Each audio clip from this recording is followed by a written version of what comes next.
Bem, pessoal, na região central do Rio de Janeiro, nós temos o que nós chamamos de Praça Mauá. Ela recebe esse nome em homenagem ao importante empresário brasileiro da segunda metade do século XIX, Irineu Evangelista de Souza. É uma figura interessante para a história do Brasil desse período. Ele é contra a escravidão, ele é a favor da industrialização e ele investiu pesadamente para que o Brasil se desenvolvesse. Ele foi um empresário ligado às indústrias, ele teve um estaleiro na região de Niterói, ele teve a metalurgia, inaugurou no Brasil as estradas de ferro, cortando o Brasil inteiro com estradas de ferro já no século XIX, e possuía um banco que tinha filiais em várias cidades do mundo, como Londres, Nova York, Paris, Buenos Aires. Então foi um cara muito importante para a história do Brasil. Num período em que a maior parte dos empresários e fazendeiros eram escravagistas, o Barão de Mauá ele era contra a escravidão. Ele comprava negros escravizados no mercado e lhes concedia liberdade, transformando depois em operários da sua fábrica. Então a Praça Mauá recebe esse nome em homenagem ao Barão de Mauá. Mas ela só passa a ter esse nome em 1910, com o advento da República. A República foi proclamada em 1889, quer dizer, 21 anos antes da inauguração da praça, onde havia um esforço em toda a cidade do Rio de Janeiro em abafar, esconder tudo que se referisse ao Império Brasileiro. A ideia era passar uma visão moderna da cidade. A Praça Mauá foi inaugurada em 1910 e no meio dela, quem passa por ali hoje vê uma estátua em homenagem ao Barão de Mauá. Nessa reforma que a praça sofreu em 1910, também houve uma ampliação dessa região portuária. Então toda essa região que vai da Praça Mauá até a rodoviária Novo Rio, ela foi aterrada para receber os galpões que ali hoje estão. Esses galpões eles foram muito importantes para o comércio externo brasileiro. As estradas de ferro que cortavam o Rio de Janeiro, vindas de Minas Gerais, de São Paulo e de Espírito Santo, traziam produtos que eram guardados nesses galpões, depois eram ensacados e nos braços e ombros dos estivadores, esses produtos ensacados iam parar nos navios que levavam esses produtos para o exterior. Então essa região sofreu uma grande intervenção em 1910 e em homenagem ao Barão de Mauá acabou recebendo o nome Praça Mauá. Recentemente, ela passou por uma segunda grande intervenção no governo do prefeito Eduardo Paes, preparando a cidade para receber os turistas que para cá vieram no momento das Olimpíadas.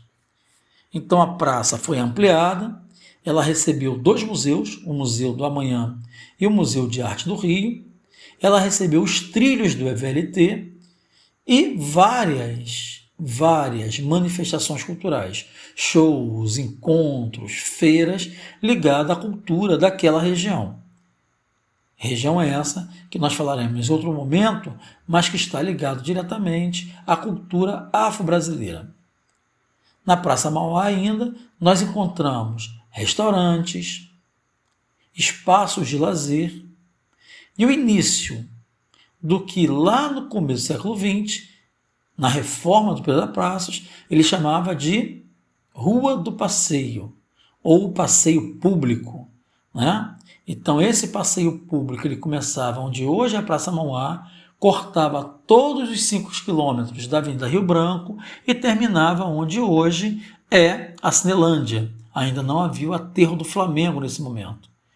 Então se essa região ela recebeu essas intervenções em 1910, no governo do Eduardo Paes, nos preparativos para as Olimpíadas, ela também sofreu uma nova intervenção, adaptando a Praça Mauá para o início do século XX, para a modernidade. E ela recebe um nome. Assim como no começo do século XX era chamada de Belle Époque no Rio de Janeiro, essa região passou a ser chamada de Boulevard Carioca, ou Boulevard do Rio de Janeiro, uma referência novamente à cultura francesa.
Na região da Praça Mauá, nós encontramos o Morro da Conceição. Quem passa pelas ruas daquela região não imagina que por trás daqueles prédios existe o morro, e um morro muito importante para a cultura popular do Rio de Janeiro. O Morro da Conceição recebe esse nome por causa da igreja que existe lá em cima do morro, inaugurada como capela em 1590, em homenagem a Nossa Senhora da Conceição. Esse morro, no século XVIII, além da igreja, ele recebeu também um forte que hoje ele é um espaço de visitação e de pesquisas, já que abriga uma boa parte da cartografia da Marinha do período do século XIX. Lá também tem um palácio episcopal, construído para abrigar o bispo do Rio de Janeiro durante as invasões francesas do século XVIII. Quem transita pelas ruas do Morro da Conceição deve perceber que a ocupação daquele morro, diferente dos outros morros do Rio de Janeiro, é majoritariamente de portugueses. Isso é bastante visível na forma de organização das ruas e no tipo de construção que ali é encontrado, muito característico do século XIX, com pedra de cantaria e muito tijolo maciço e algumas casas ainda em pedra e cal. No Morro da Conceição, nós encontramos vários espaços referenciais para a cultura do Rio de Janeiro.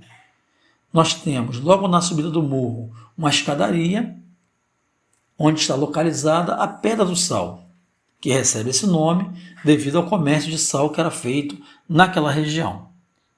Não só do sal que vinha da região dos lagos, mas também do sal que era transportado para a Europa nos navios que ancoravam na Praça Mauá. Nós temos ali também o Largo do João da Baiana, um importante espaço para o samba do Rio de Janeiro, considerado o berço do samba do Rio de Janeiro, junto com a Pedra do Sal. Subindo o morro, em direção ao Cais do Valongo, nós encontraremos o Observatório do Valongo, que é ligado ao curso de astronomia da UFRJ.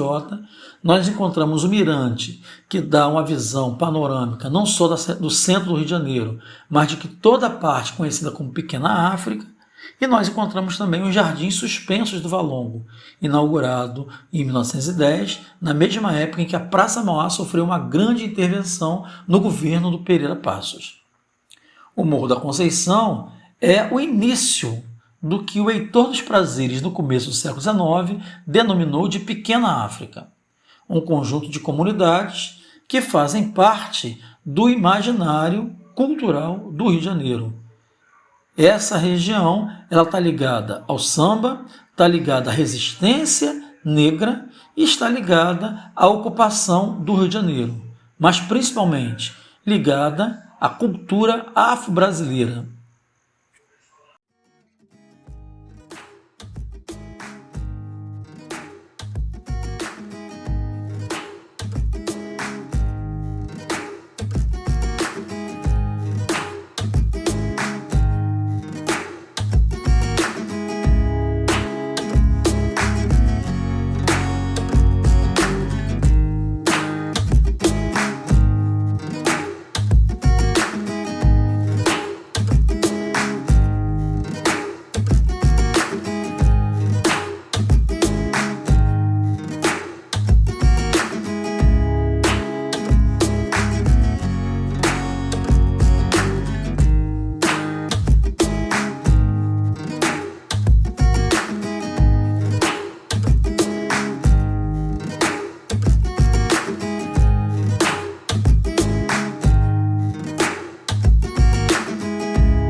Nesta região da Praça Mauá, nós encontramos também o Largo da Prainha.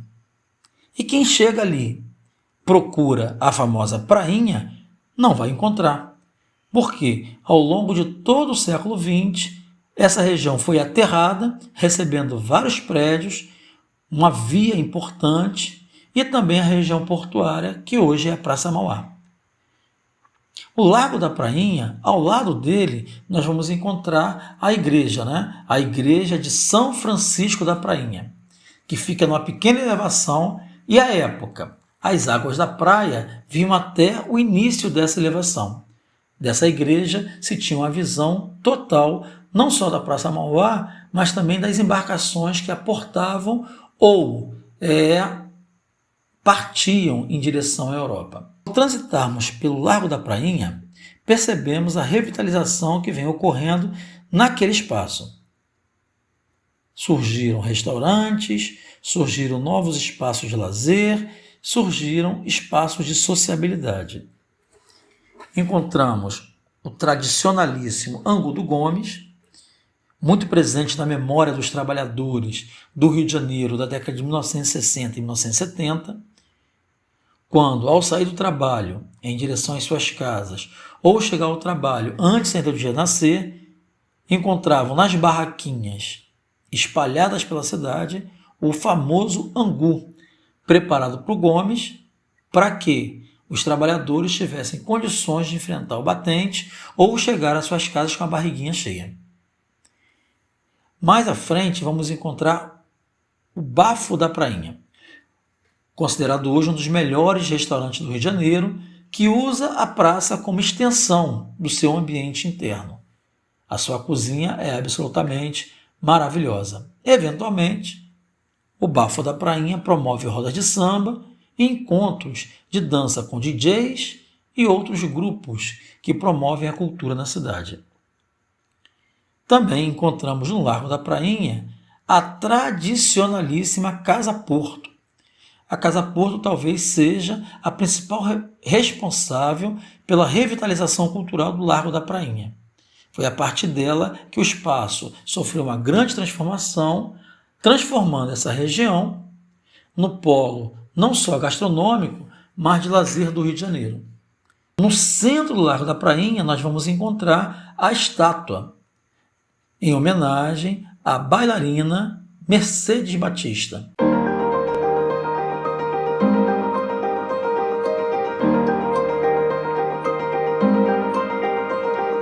São Francisco da Prainha, na Praça Mauá, existe uma estátua de bronze de Mercedes Batista, a primeira bailarina negra a compor o concorrido corpo de baile do Teatro Municipal do Rio de Janeiro. A estátua foi doada à Zona Portuária pela Curadoria do Acervo Mercedes Batista em uma iniciativa que contou com o apoio do Movimento Artístico da Praia Vermelha, da Prefeitura do Rio, da Secretaria de Cultura e da Secretaria de Conservação de Monumentos e Chafarizes. Mercedes Batista foi bailarina e coreógrafa, considerada a maior precursora do balé e da dança afro no Brasil. Nasceu no ano de 1921 em Campo dos Goytacazes, Rio de Janeiro, filha de João Batista e Maria da Silva. Mercedes mudou-se com a sua mãe para o Rio de Janeiro quando ainda era jovem. Na então capital federal, exerceu profissões diversas, inclusive trabalhando na bilheteria de um cinema. Nesta época, enquanto podia, assistia aos filmes exibidos e assim cultivava o desejo de tornar-se artista. Com o objetivo de alcançar o seu sonho, começou a dedicar-se à dança. A partir de 1945, frequentou a escola de dança da bailarina Eros Volúcia, reconhecida por seu método de investigação das danças populares, para a criação de um balé brasileiro erudito. Um pouco mais tarde, entrou na Escola de Balé do Teatro Municipal do Rio de Janeiro. Destacando-se na Escola do Teatro, em 1948, Mercedes foi aprovada em um concorrido concurso e tornou-se a primeira negra a fazer parte do corpo de baile do Teatro Municipal do Rio de Janeiro. No entanto, o fato de compor o referido grupo não amenizou o forte preconceito em relação a bailarinos negros existente no Brasil. Foram poucos os diretores do grupo que selecionaram Mercedes para compor o elenco dos espetáculos. A bailarina atuou em poucas ocasiões, ainda assim, suas aparições em peças nacionalistas de compositores brasileiros, além de figurações, fizeram-na bailarina reconhecida no Rio de Janeiro. Também na mesma época em que fez parte do corpo de baile do Teatro Municipal, a bailarina realizou inúmeras participações e apresentações junto com o grupo do Teatro Experimental do Negro, fundado por Abdias do Nascimento. Ao lado de artistas como Ruth de Souza, Haroldo Costa e Santa Rosa, Mercedes militou pelo reconhecimento e pela integração de atores e dançarinos negros no teatro brasileiro. No início dos anos 50, Mercedes conseguiu uma bolsa de estudos com Catherine Durand, a matriarca da dança negra norte-americana, nos Estados Unidos.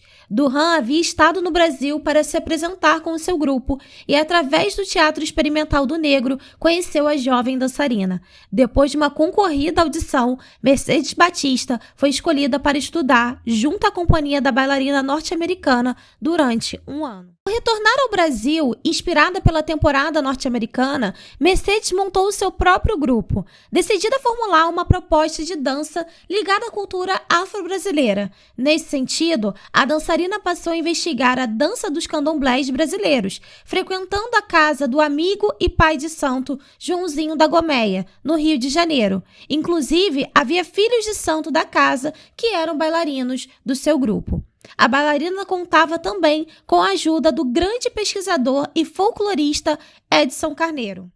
Com seu grupo fundado em 1953 e batizado de Balé Folclórico Mercedes Batista, a bailarina montou inúmeros espetáculos e realizou participações em diversas apresentações de teatros de revistas, com destaque para Agora a Coisa Vai e Rumo a Brasília, sucessos da época. Ao longo de sua vitoriosa trajetória, o grupo percorreu com sucesso pelo Brasil e países sul-americanos, além de participar de espetáculos do corpo de baile do Teatro Municipal.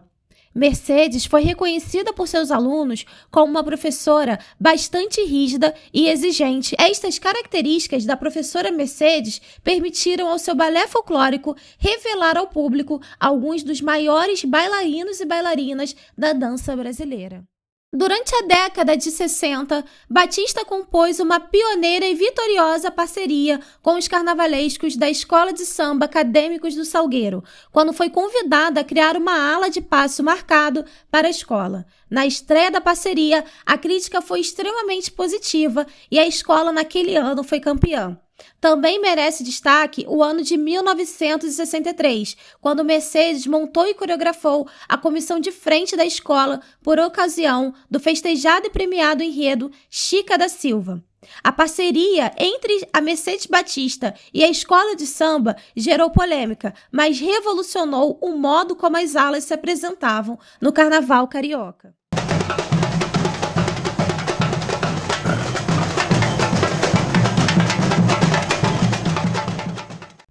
Na década de 60, Mercedes viajou várias vezes à Europa, sendo que em 65 apresentou-se com o seu grupo na França, a convite do governo brasileiro.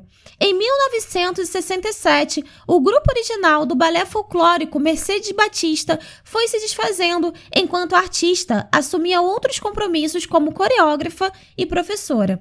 Em 69, ela concebeu e dirigiu o espetáculo Tropicalíssima, apresentado em Lisboa, Portugal. Nos anos 70, Mercedes Batista dedicou-se especialmente ao ensino. No Brasil, tornou-se professora da Escola de Dança do Teatro Municipal do Rio de Janeiro, ministrando a disciplina Dança Afro-Brasileira. Nos Estados Unidos, ministrou cursos em locais importantes. Em 76, foi homenageada pelo bloco carnavalesco Alegria de Copacabana.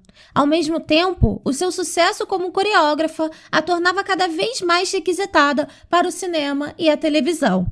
A partir dos anos 90, a artista passou a ser homenageada em cerimônias públicas e por diversas escolas de samba, que reconheceram sua inestimável contribuição para a dança e o carnaval carioca. Em 2000, recebeu uma homenagem na Câmara Municipal do Rio de Janeiro em reconhecimento à sua inestimável contribuição à dança brasileira, além de ter sido homenageada em uma grande exposição sobre a sua carreira e em um vídeo documentário chamado Balé Pé no Chão, a dança afro de Mercedes Batista. E o nome da artista também batizou uma sala de dança do Centro Cultural José Bonifácio, em homenagem da Prefeitura do Rio de Janeiro. Mercedes Batista, grande ícone da dança brasileira, faleceu no Rio de Janeiro em 18 de agosto de 2014, aos 93 anos de idade. E hoje ela encontra-se imortalizada com sua estátua bem no meio do Largo da Prainha.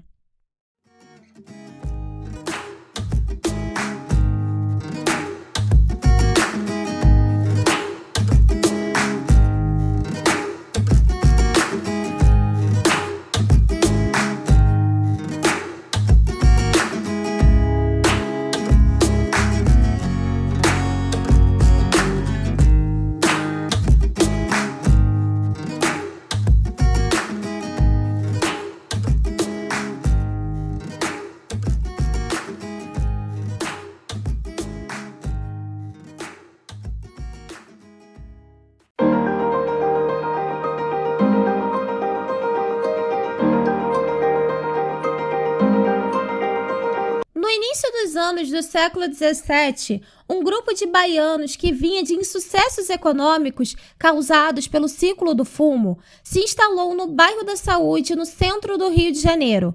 Nessa região da cidade, a moradia era mais barata e, por ser próxima ao cais do porto, as oportunidades de emprego como estivador e outros cargos eram promissoras. Na antiga Pedra da Prainha, que depois virou a famosa Pedra do Sal, havia um grande mercado de escravizados. Devido à movimentação que existia na região, muitas das primeiras docas e dos trapiches datam desse período. No começo do século XX, aquela região que funcionava um grande mercado de venda e compra de escravizados acabou se tornando um grande porto seguro e um espaço de acolhimento para a população negra do Rio de Janeiro, e um local de efervescência cultural. Muitos sambistas que vieram a ser consagrados da música brasileira se mudaram para a Pedra do Sal, como Donga, João da Baiana, Pixinguinha e outros. A região virou um grande ponto de encontro de artistas de samba e se tornou um espaço de ligação com a música brasileira, a música negra. A Pedra do Sal, no Rio de Janeiro, foi tombada em 1984, devido à sua importância arquitetônica, histórica e cultural. A pedra é um testemunho cultural, mais que secular, da africanidade brasileira, espaço ritual consagrado e o mais antigo monumento vinculado à história do samba carioca. Outrora teve outros nomes, de Quebra-Bunda, Pedra da Prainha, e como nas redondezas se carregava o sal, popularizou-se como a Pedra do Sal. Ali se instalaram os primeiros negros da saúde, se encontraram as chias baianas, soaram os ecos das lutas populares, das festas de candomblé e das rodas de choro. Nas suas ruas tortuosas e becos que a envolvem, nasceram os ranchos e o carnaval carioca. No dorso da Pedra do Sal estão escritas as raízes do nosso samba. E para lá em samba, ali, um neto de escravizados escreveu a maioria dos seus versos, o famoso João da Baiana.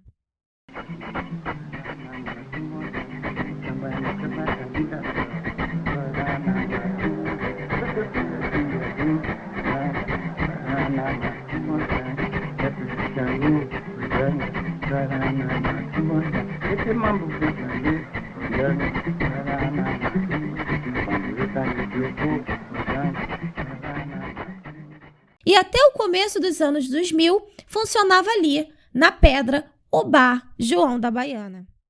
E quem foi João da Baiana?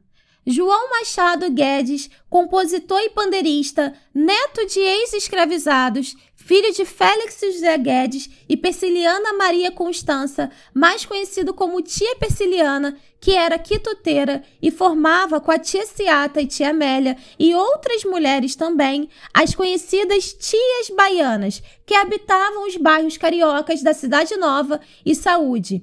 E é graças a sua mãe que ele recebe o apelido de João da Baiana, dada a importância dessa mulher para aquela região no século XX.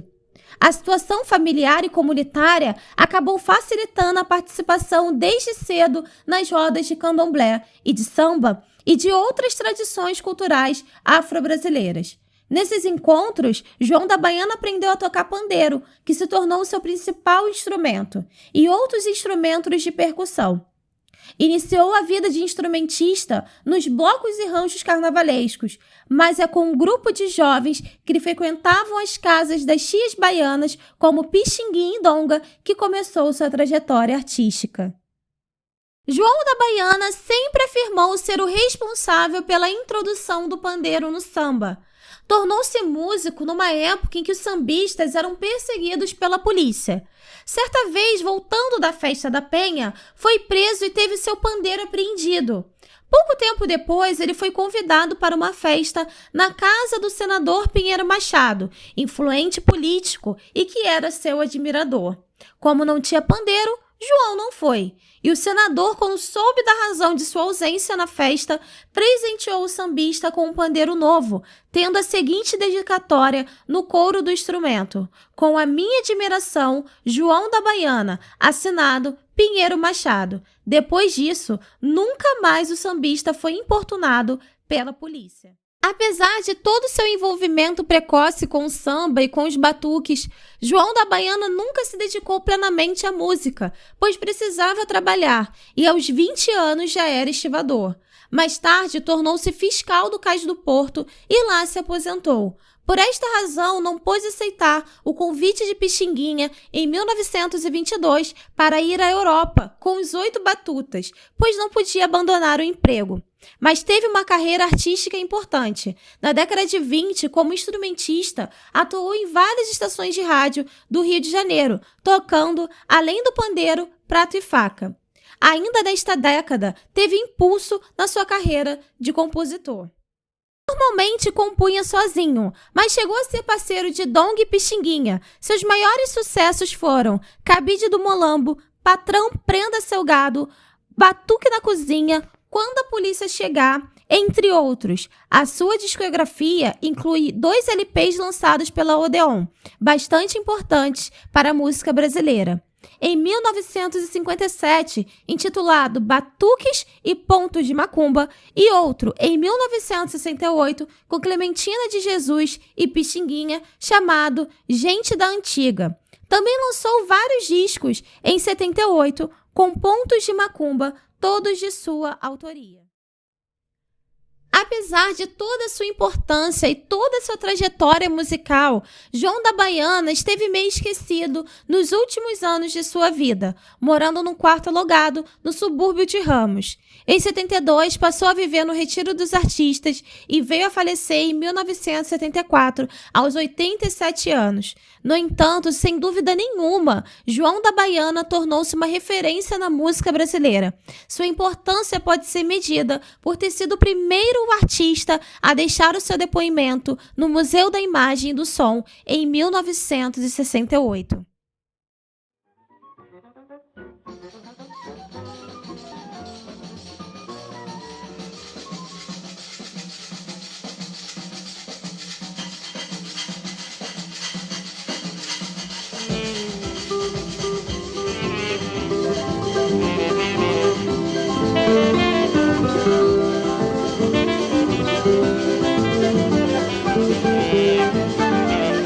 Dá-lhe Donga, raspa esse prato bem, João da Baiana. Olha esse cansalinho. Ô patrão, ô patrão, ô patrão, prenda seu gado. Na lavra tem um ditado: quem mata gato é jurado. Missa de pátria é latim, rapaz solteiro é letrado. Eu vim preso da Bahia porque era namorado, uma dama de Elalá. Samba ioiô, samba iaiá, que o dia é bem donar.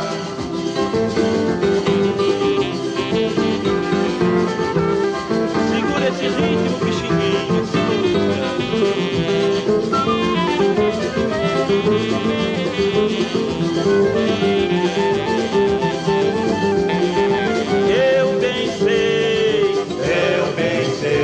Eu bem sei que fui culpado de vir preso da Bahia só por ter lhe namorado. Vou tirar meu passaporte e um camarote de proa.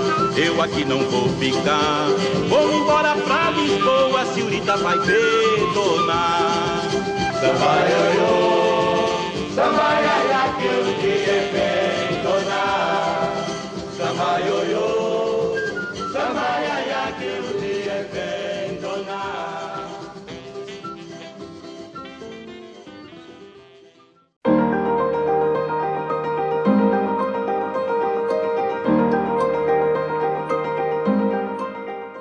Na primeira década do século XX, o Rio de Janeiro passou por importantes intervenções urbanísticas nas áreas centrais da cidade. O replanejamento da capital, assim como seu embelezamento e saneamento, foi obra do prefeito Francisco Pereira Passos. Aquele foi um momento crucial na história do Rio, marcado por acontecimentos de grande significado: revoltas, protestos, o surgimento das primeiras favelas, o alargamento e higienização de ruas, praças e avenidas, entre outros eventos, moldaram o caráter da nossa república recém-instalada. A área que compreendia o antigo Cais do Porto, região marcada pela insalubridade e abandono no começo do século XX, quando houve um esvaziamento do centro em benefício de bairros mais afastados, como os da Zona Sul, foi um dos locais escolhidos para receber intervenções do governo. A região, que outrora compreendia todo o comércio de escravizados, havia sido praticamente aterrada e, com ela, a história do local, motivo de constrangimento para o país em virtude do seu passado escravagista. O Cais da Imperatriz, que substituíra o de escravos, também foi aterrado em 1911 para dar lugar a uma enorme praça. Os parques, as praças e as ruas arborizadas, com suas grandes calçadas, se tornaram uma marca do embelezamento do Rio de Janeiro. Dentro desse contexto, construído em 1906, o Jardim Suspenso do Valongo foi projetado pelo paisagista Luiz Rey, como parte do projeto de revitalização do centro da cidade. A obra foi concebida para conter a encosta do Morro da Conceição e, ao mesmo tempo, servir como área de lazer para as pessoas da alta sociedade. Localizado em uma região próxima ao degradante e escandaloso antigo mercado de escravizados, sua construção também foi uma tentativa de apagar as marcas da escravidão. Por várias décadas, o Jardim Suspenso permaneceu abandonado, degradando-se lentamente. Nos últimos anos, no entanto, em virtude das obras do projeto Porto Maravilha, o local foi reformado pela prefeitura e hoje integra o circuito histórico e arqueológico da celebração da herança africana.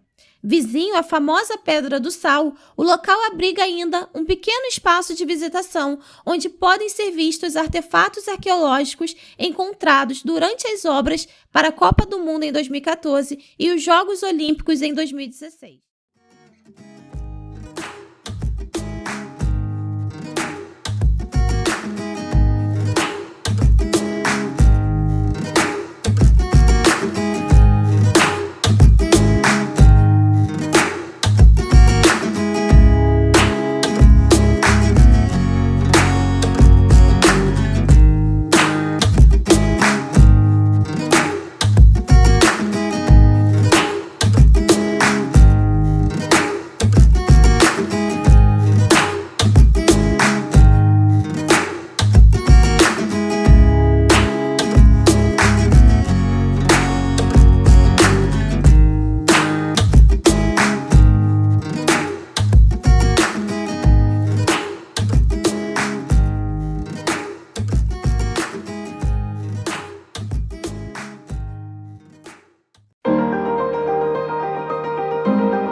Recôncavo baiano, no dia 13 de janeiro de 1854, nasce Lária Batista de Almeida, a tia Ciata.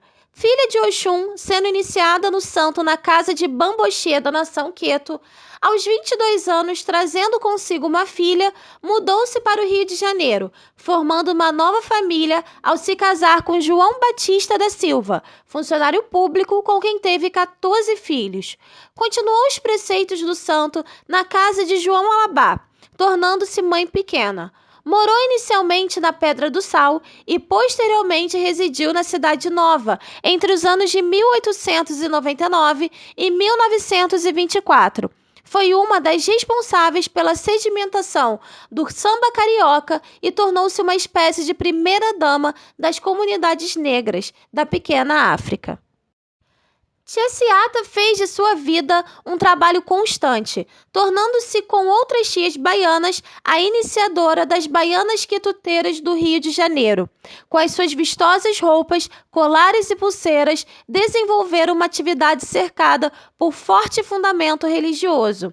Dentro desse contexto, as tias baianas como a tia Ciata, Beberiana, Mônica, Carmen, Persiliana, Amélia, dentre outras, destacaram-se nas principais formas de organização e influência sobre a comunidade.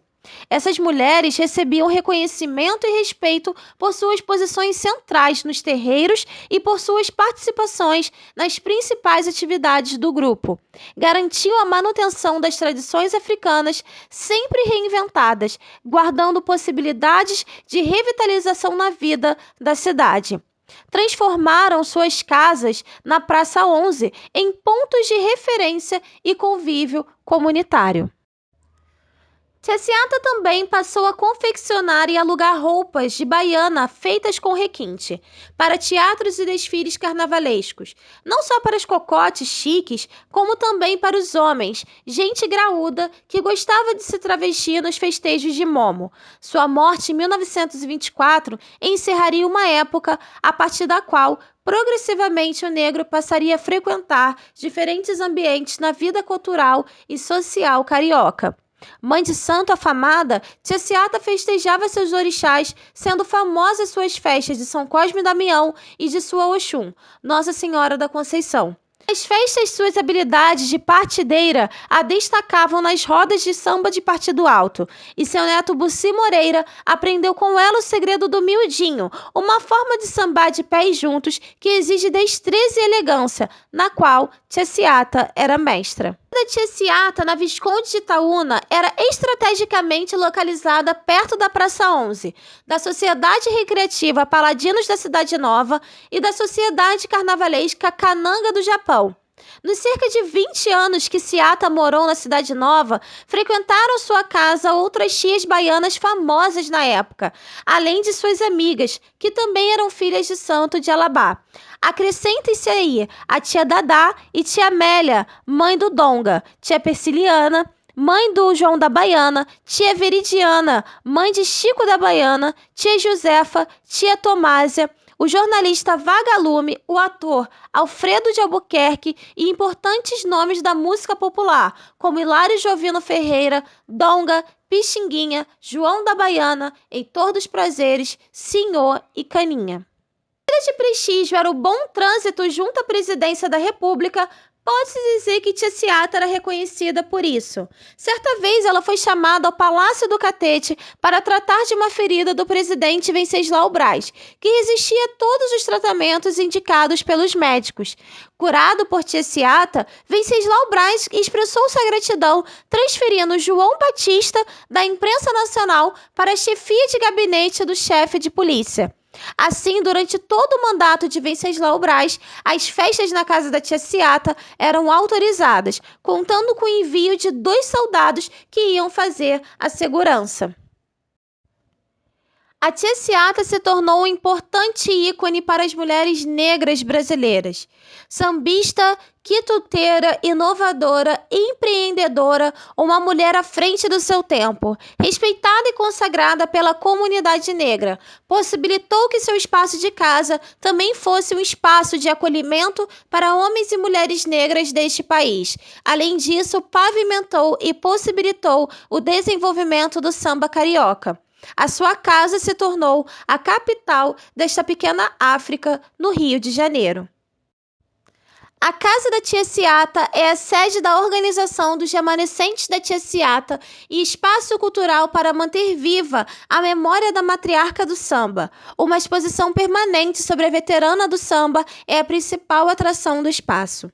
Hilária Batista de Almeida, nascida na Bahia em 1854, a mais famosa das tias baianas, teve um papel preponderante no cenário do surgimento do samba no Rio de Janeiro, no final do século XIX e no início do século XX.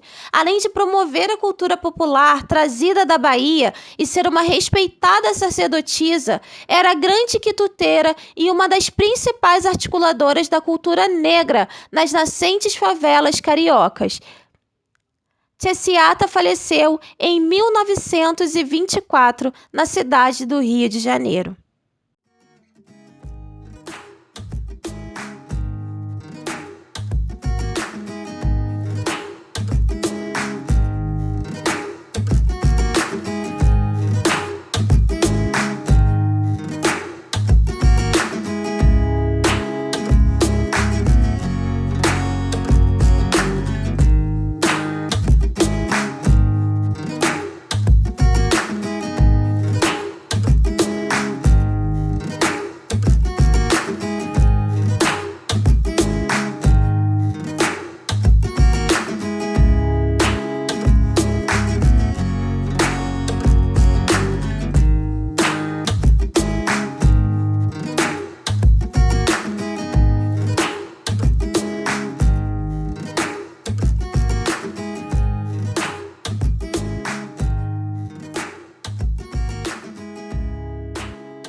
Durante a preparação da cidade para receber os turistas que para cá vieram para as Olimpíadas, os arqueólogos descobriram um importante acervo no subsolo da região da Praça Mauá e adjacências.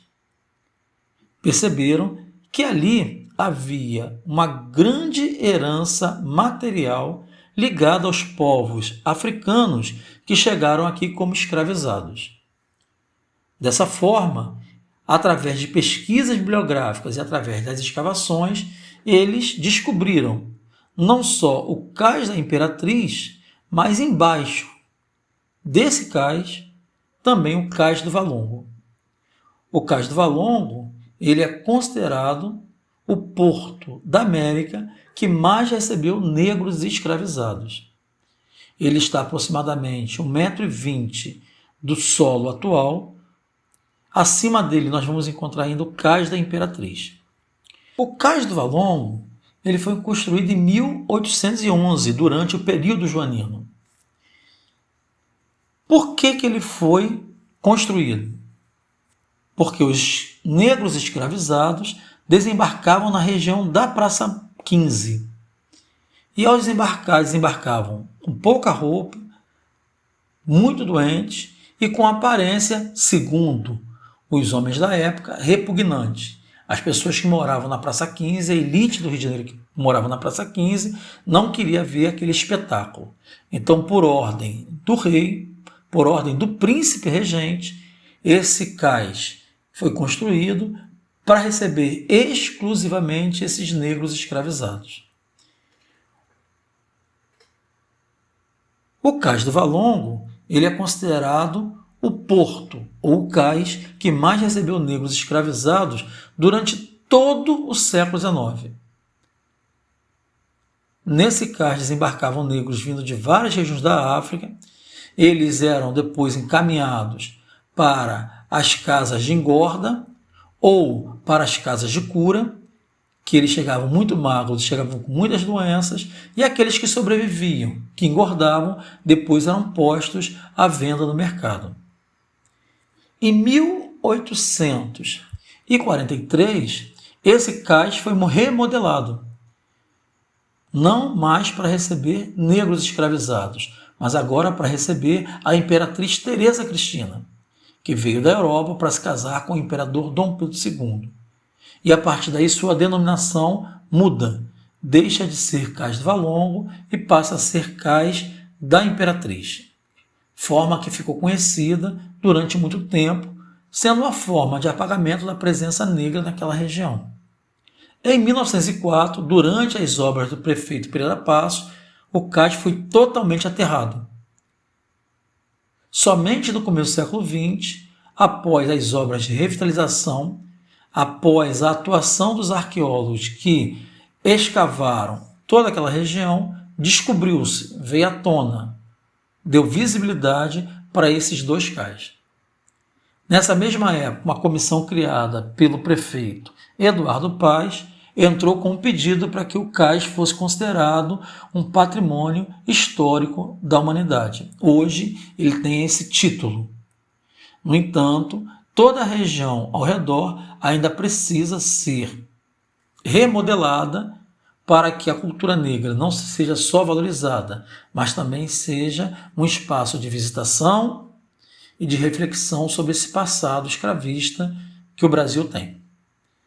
Há uma discussão sobre a construção de um museu em homenagem aos negros escravizados naquela região. Nós já temos ali naquela região não só o Cais do Valongo, mas o Instituto dos Pretos Novos e o Museu do Negro. Falta ainda uma atuação do poder público municipal para que esse espaço tenha a importância histórica que merece.